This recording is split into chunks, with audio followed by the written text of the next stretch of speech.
मास में स्नान, तर्पण और श्री माधव पूजन की विधि एवं महिमा का वर्णन।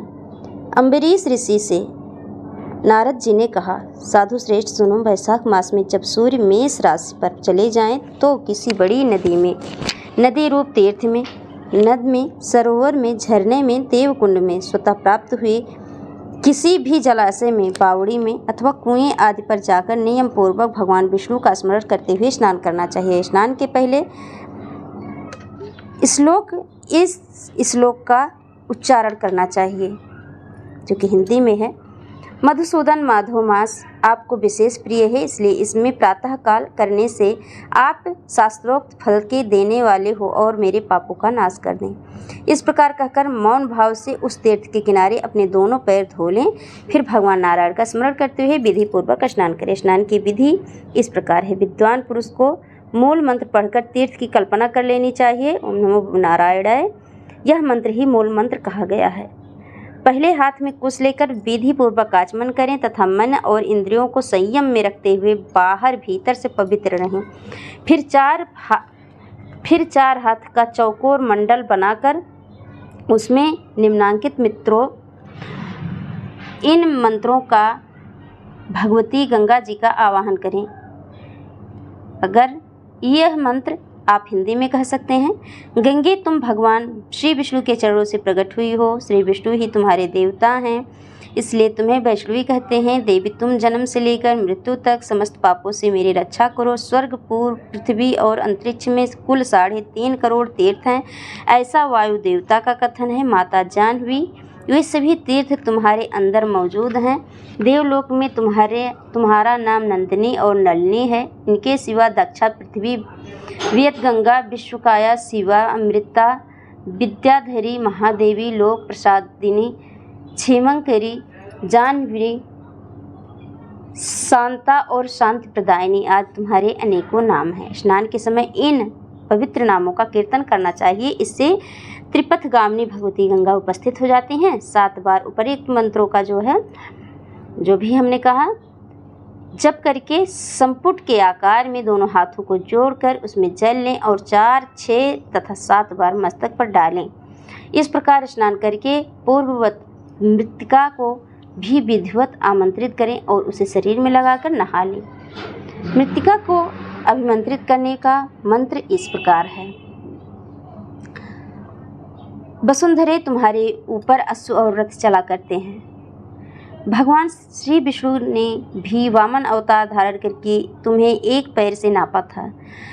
मृत्तिके, मैंने जो बुरे कर्म किए हो, मेरे उन सब पापों का तुम हर लो। देव, सैकड़ों भुजाओं वाले भगवान श्री विष्णु ने वराह का रूप धारण करके तुम्हें जल से बाहर निकाला था। तुम संपूर्ण लोगों को उत्पत्ति के लिए अरड़ी के समान हो, अर्थात जैसे अरड़ी काष्ठ से आग प्रकट होती है, उसी प्रकार तुमसे संपूर्ण लोग उत्पन्न होते हैं। सुब्रते, तुम्हें मेरा नमस्कार है। इस प्रकार स्नान करने के पश्चात विधि पूर्वक आचमन करके जल से बाहर निकलें और 2 शुद्ध श्वेत वस्त्र, धोती, चादर धारण करें। तदंतर त्रिलोकी को तृप्त करने के लिए तर्पण करें। सबसे पहले श्री ब्रह्मा जी का तर्पण करें, फिर श्री विष्णु, श्री रुद्र तथा प्रजापति का। तत्पश्चात देवता, यक्ष, नाग, गंधर्व, अप्सरा, असुरगण, क्रूर, सर्प, गरुड़, वृक्ष, जीव जंतु, पक्षी, विद्याधर, मेघ, आकाशचारी जीव, निराधार जीव, पापी जीव तथा धर्मपरायण जीवों को तृप्त करने के लिए मैं उन्हें जल अर्पण करता हूँ। यह कहकर उन सबको जलांजलि दें। देवताओं का तर्पण करते समय यज्ञोपवीत को बाएं कंधे पर डाले रहें। तत्पश्चात उसे गले में माला की भांति कर लें और दिव्य मनुष्यों, ऋषि पुत्रों तथा ऋषियों का भक्तिपूर्वक तर्पण करें। सनक, सनंदन, सनातन और सनत कुमार ये दिव्य मनुष्य हैं। कपिल, आसुर, बोध तथा पंचशिख ये प्रधान ऋषि पुत्र हैं। वे सभी मेरे दिए हुए जल से तृप्त हों, ऐसा कहकर उन्हें जल दें। इसी प्रकार मरीच, आत्रि, अंगिरा, पुलस्त, पुलह, क्रतु, प्रचेता तथा अन्यान्य देवर्षियों का एक ब्रह्मर्षि का अच्छे सहित जल के द्वारा तर्पण करें। इस प्रकार ऋषि तर्पण करने के पश्चात एक यज्ञोपवीत को दाएं कंधे पर करके बाएं घुटने को पृथ्वी पर टेक कर बैठे। फिर अग्नि, स्वात, सौम्य, हविष्वान, उष्मत, कव्यवाट, अनल, बरहिस्द, पिता पितामह आदि तथा मातामह आदि सब लोगों का विधिवत तर्पण करके निम्नांकित मंत्र का उच्चारण करें। जो लोग मेरे बांधव ना हो, जो मेरे बांधव हों तथा जो दूसरे किसी जन्म में मेरे बांधव रहे हों, वे सब मेरे दिए हुए जल से तृप्त हों। उनके सिवा और भी जो कोई प्राणी मुझसे जल की अभिलाषा रखते हों, वे भी तृप्त लाभ करें। यूँ कहकर उनकी तृप्ति के उद्देश्य से जल गिराना चाहिए। तत्पश्चात विधि पूर्वक आचमन करके अपने आगे कमल की आकृति बनाएं और सूर्य देव के नामों का उच्चारण करते हुए अक्षत, फूल, लाल चंदन और जल के द्वारा उन्हें यत्नपूर्वक अर्घ्य दें। अर्घ्य दान का मंत्र इस प्रकार है। भगवान सूर्य, आप विश्वरूप और ब्रह्म स्वरूप हैं। इन दोनों रूपों में आपको नमस्कार है। आप सहस्त्रों किरणों से सुशोभित और सबके तेज रूप हैं। आपको सदा नमस्कार है। भक्तवत्सल रुद्र रूप धारी आप परमेश्वर को बारंबार नमस्कार है। कुंडल और अंगद आदि आभूषणों से विभूषित पद्मनाभ आपको नमस्कार है। भगवान, आप सोए हुए संपूर्ण लोगों को जगाने वाले हैं। आपको मेरा प्रणाम है। आप सदा सबके पाप पुण्य को देखा करते हैं। सत्यदेव, आपको नमस्कार है। भास्कर, मुझ पर प्रसन्न होइए।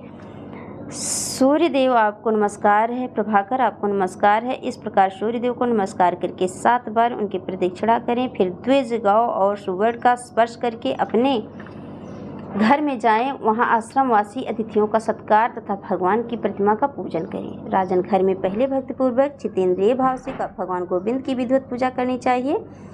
वैशाख मास के महीने में जो श्री मधुसूदन का पूजन करता है, उसके द्वारा पूरे 1 वर्ष तक श्री माधव जी की पूजा संपन्न हो जाती है।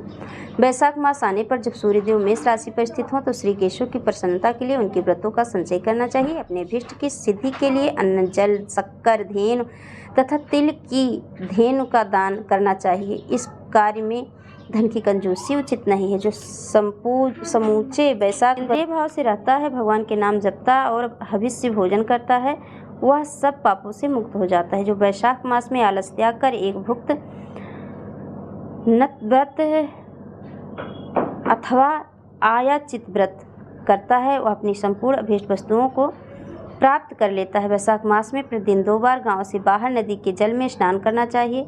हविष्य खा कर रहना चाहिए। ब्रह्मचर्य का पालन करना, पृथ्वी पर सोना, नियम पूर्वक रहना, व्रतदान, जप, होम और भगवान मधुसूदन की पूजा करनी चाहिए। ये नियम हजारों जन्मों के भयंकर पाप को नष्ट कर देता है। जैसे भगवान माधव ध्यान करने पर सारे पाप नष्ट कर देते हैं, उसी प्रकार नियम पूर्वक किया हुआ माधव मास का स्नान भी समस्त पापों को दूर कर देता है। प्रतिदिन तीर्थ स्नान, तिलों द्वारा पितरों का तर्पण, धर्म घट आदि का दान और श्री मधुसूदन का पूजन, ये भगवान को संतोष प्रदान करने वाले हैं। वैशाख मास में इनका पालन अवश्य करना चाहिए।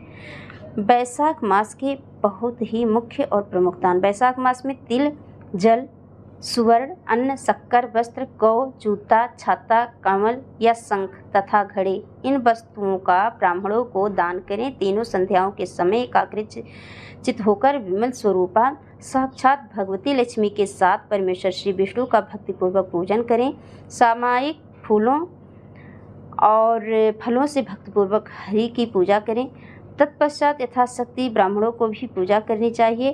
पाखंडियों से वार्तालाप नहीं करनी चाहिए। जो फूलों द्वारा विधिवत अर्चन करके श्री मधुसूदन की आराधना करता है, वह सब पापों से मुक्त हो परम पद को प्राप्त होता है। ऐसा श्री नारद जी ने अम्बरीश ऋषि को बताया।